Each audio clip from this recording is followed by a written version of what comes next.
Hey guys, how are you doing today? I'm doing great, thanks for asking. Today I'm going to be showing you how I route my drums as well as started to mix them. It's not quite a full mix quite yet, but it's going to be a great starting point for you to actually get your feet in the ground and get going. If you want to join the Discord server, by the way, the link is in the description, but let's just get into it. So this is what they sound like on their own.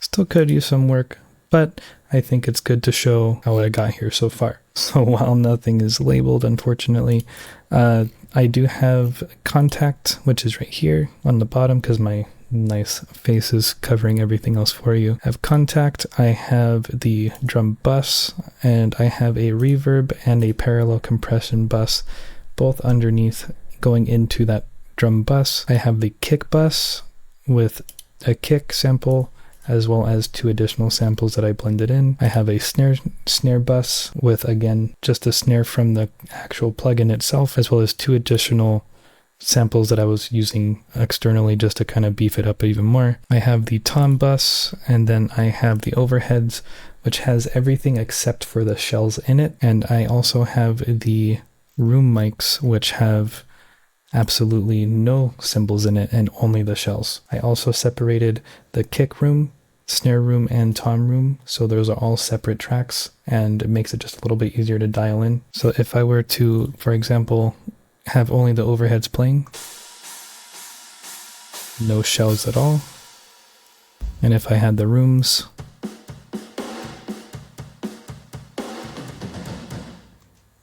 no cymbals at all. So first let's go over the kick itself. Sounds like that. And so this is the kick coming out of the plugin itself. Sounds like that. All I really did was cut around 560 Hertz just to get rid of all of the low end because I wanted it to be deeper. And I have just a little bit of soothe going on. As you can see, it's barely moving. I could probably do without it. That's just because I wanted to make the click a little bit more manageable from the high end of that, because the samples I blended in are strictly just low end. So if I were to play the first sample, and all it really is I detuned this sample, and all I did to the EQ was I boosted a bit of the low end thud as well as cut off all of the high end, so it sounds like this. And so when I blend it in with that actual high end from the click itself, or sorry, from the plugin itself, sounds pretty good. But then I have one more sample and it sounds like this, which probably honestly doesn't really need it, but Panda Sound sent me over some really nice samples and I really wanted to use them. I did detune this one quite a bit, but it sounds like this. It sounds crazy. I just wanted to make use of it. But I am boosting just slightly on that low end thud, getting rid of that really weird, like low, hollow-ish sound, and getting rid of a lot of the high end. And so all together, sounds like this. And the kick bus, I don't have much going on. I have nothing on the EQ. I have a distressor, I have the high pass and bell on, 6:1 ratio, about 5 input because I wanted it to kind of, I mean it's not really doing much gain reduction at all. Fastest attack, about 4 release, 4.10, and then I have soothe just to further alleviate some of that high end click. And to be honest, I probably also could put on a Pro MB just to help manage that low end, so let's do that real quick.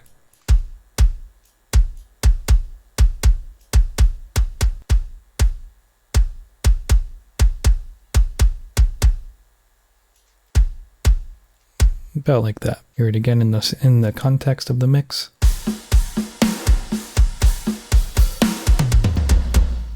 Did lose a little bit of the low end that thud that I was really liking. So what I'll do is I'll put on the virtual tape machines, put it before the Pro MB.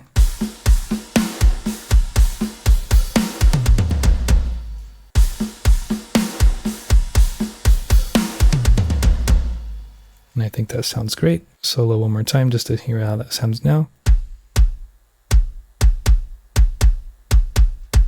little bit clicky, papery a little bit, but I like how it sounds. If you want to get rid of the papery feel to it, you could just get an EQ.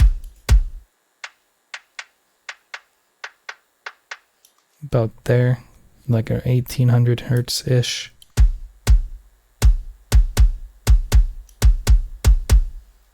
Sounds good. Then I have the snare, sounds like this.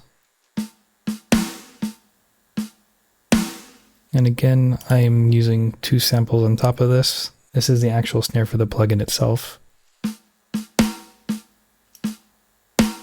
And all I did was I boosted the low end of this. I've been doing this lately because I learned it from Elliot Merriman. And I am just cutting this frequency here.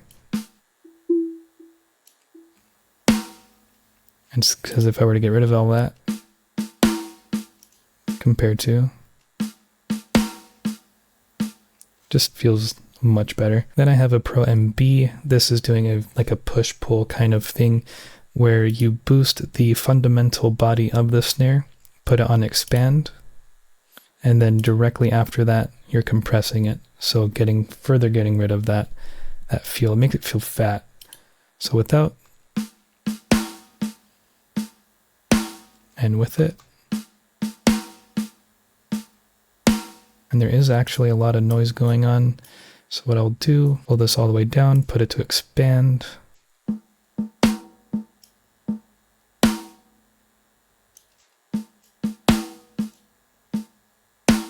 Now a lot of that noise is drastically reduced. Then I have this sample going on alongside it.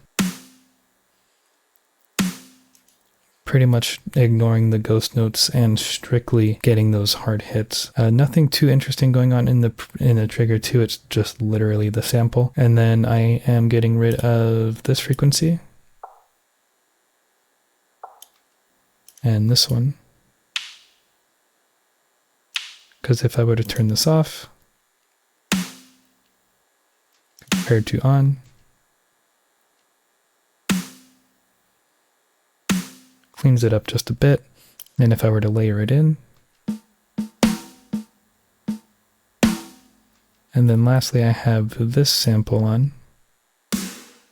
again just because Panda Sound sent me samples and I wanted to use them. Thank you again. Looks like I have 2 of them, so I have this one and this one.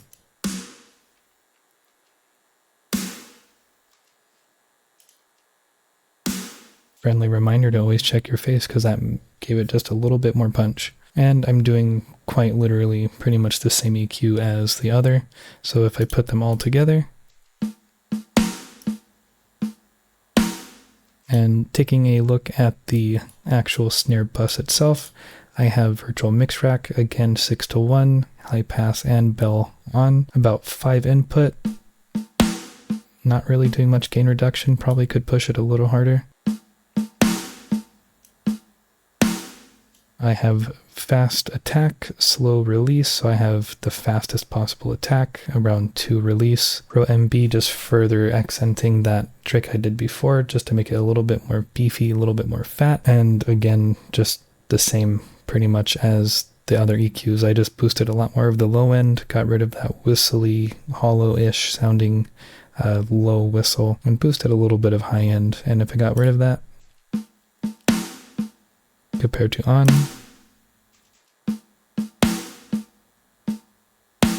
in the context of the whole drum mix,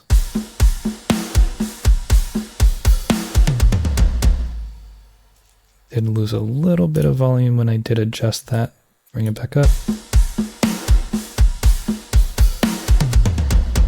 And for the toms, I don't do anything particularly special, to be honest. It's going to be generally the same exact EQ on almost all of them. I make a low cut right on that fundamental kind of like peak mountain looking thing, and I am cutting some of this in there.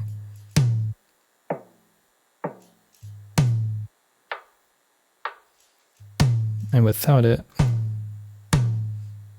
with it, sounds scooped, but I like that sound. I'm doing the same exact thing on every single one of them, as with the exception of these floor toms. I am adding this cut here, where it sounds like this. just a click. Without it. With it. And it's the same exact thing for the floor tom, quite literally, just moving the low cut down a little bit more just to accommodate for that lower tune. Then I have virtual mix rack again, same exact settings. Bell, high pass on, 6-1, about 5 input, because I don't really want to squash them too much. 5 attack and 5 release.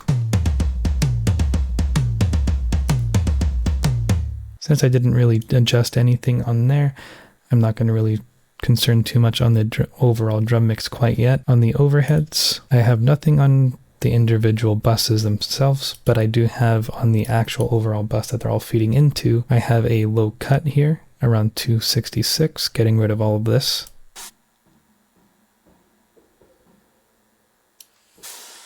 Then I'm just getting rid of some of the high end, because it is quite high end. And I was hearing something here, so I just got rid of that. So if I were to get rid of this EQ, and on, then I have Gullfoss. I have 24 tame and 19 brighten. If I turn it off, on,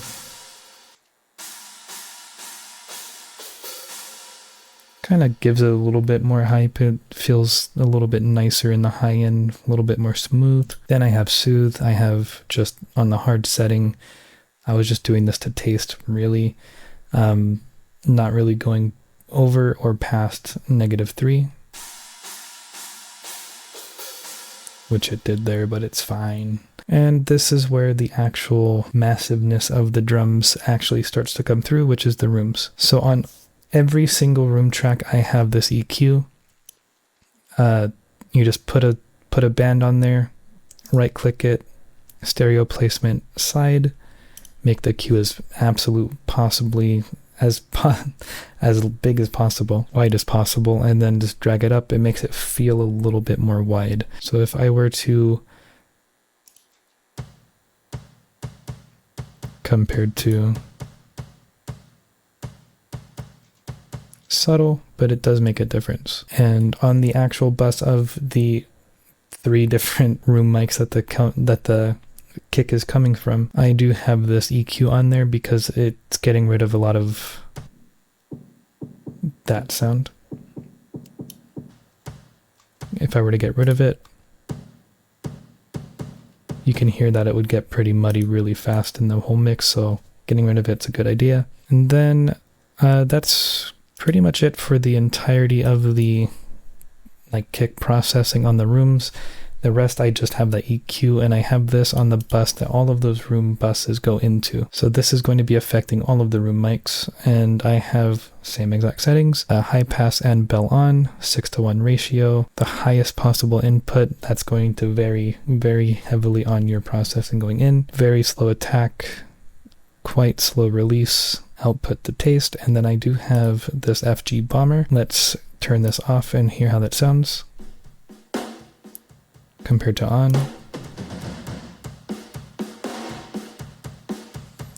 Basically, I turned up the drive almost fully. I have, it looks like 11 dB. Intensity is about 52%.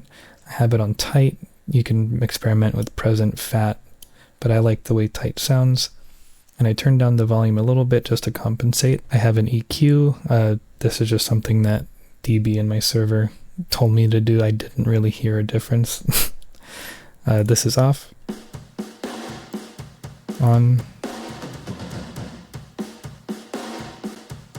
Maybe it's just a skill issue, but I don't hear it. Then I have a very slow roll off on both the high and low end like that. Getting rid of this frequency here. And Saturn, I am just 50%, no adjustment anywhere else, just turned up the saturation without it, with it. And overall that all goes into my drum bus. And my drum bus I have very, very simple. I just have FG gray, I have a decently slow attack. It's at 0.3. I believe it's just auto release. 4:1 ratio. I have 60 hertz of the high pass filter. You can see that I'm squashing them quite a bit. The snare, it's hitting about -7 on the VU meter here. Then I have virtual tape machines. Didn't really do too much. I just turned it all the way down because it was clipping.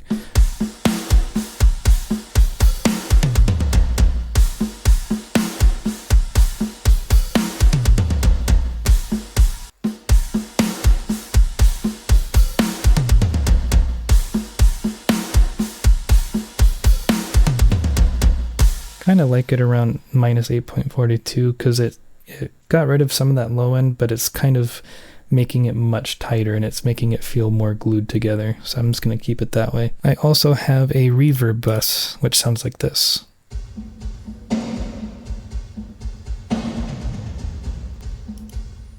And to do that, I just have Valhalla Room. These are my settings. I just did it by ear.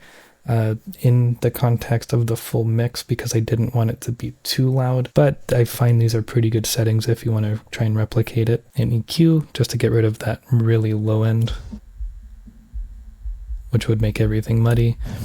And up here. And so in the context of the full drum mix,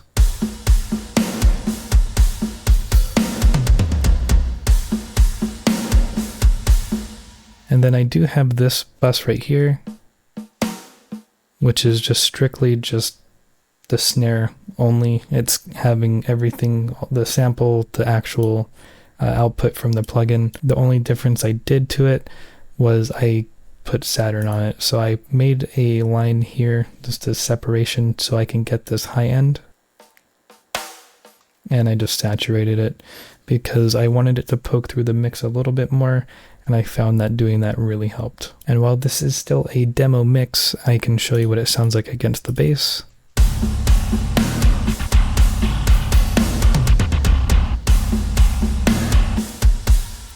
And the guitar.